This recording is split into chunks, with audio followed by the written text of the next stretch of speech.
الملك عبد لا الله. ده انا هقول لك بس على حاجه ثانيه بقى. انت فكرتني، طالما الاعلام انت جيت عند الاعلام، الاعلام كان بيصطاد لمرسي اي حادثه اتوبيس قطر اسيوط البومه، حادثه مش عارف ايه البومه. لكن يا شيخ سلامه لما يروح هو الجزائر والجزائر تحصل فيها كارثتين، مبدئيا هو انت ما تعرفش هم دعوه ولا هو كان معدي بالصدفه وسبب الزياره ايه، لدرجه ان الجزائر نفسها قالت احنا ما كناش نعرف انه اصلا جاي. يعني ناس قالوا سفير مصر في الجزائر كده، انا ما كانش عندي خبره، ما كانش عندي علم. السؤال بقى لما وصل للجزائر حصل زلزال في الجزائر، اتوبيس دي حادثه ثانيه دخل في حيطه، ليه بقى الاعلام ما علقش على ان هو كان بومه في الجزائر؟ دي رحلته. كان يتقال على مرسي بومه بومه بومه. خلاص النهارده وريني بقى الحادثه كده اللي انت عايز تعرضها، نجاة لعيب الجزائر. النهارده ما حدش بيتكلم على نحسه وعلى البومه بتاعته. ده الخبر، ده الخبر. حافله المنتخب الجزائري تعرضت لحادث خارج الملعب.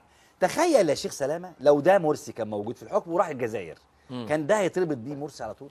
طبعا الاعلام بتاعنا كان ما شاء الله يعني. لا كان هيقول لك كان البومه بتاعته وصلت البرازيل، لان الحادثه دي حصلت في البرازيل لفرقه الجزائر. بالظبط بالظبط. يعني ما شاء الله شؤمه. الاعلام دلوقتي يا استاذ معتز، الاعلام دلوقتي بيقوم بدور يعني زي ما توقعنا، دور التبرير ودور التلميع. التبرير لجميع الخطايا، ان السيسي ده منزه وينزل بالعجله ويضحك على الناس ويوقف الشوارع يقلب الدنيا، لا ده شلوت سيادته دفع الامام، ده احلام ابنه. هو ما طلعش ليه بالعجله على فكره يوم الجمعه اللي فاتت؟ طب انا هو مش كان العجله دي كل اسبوع؟ مش اتقال ان هو كل اسبوع؟ لا يعني هو حضرتك النهارده استاذ محمد موضوع التبرع بنصف مرتبه والضحك على الشعب المصري امر اصبح عبثي، والناس بيصدقوا انه ممكن يتبرع بنصف مرتبه. هو اصلا معاشه من القوات المسلحه بالملايين وميزانيه اصلا جمهوريه العسكر الشقيقه غير اصلا مراقبه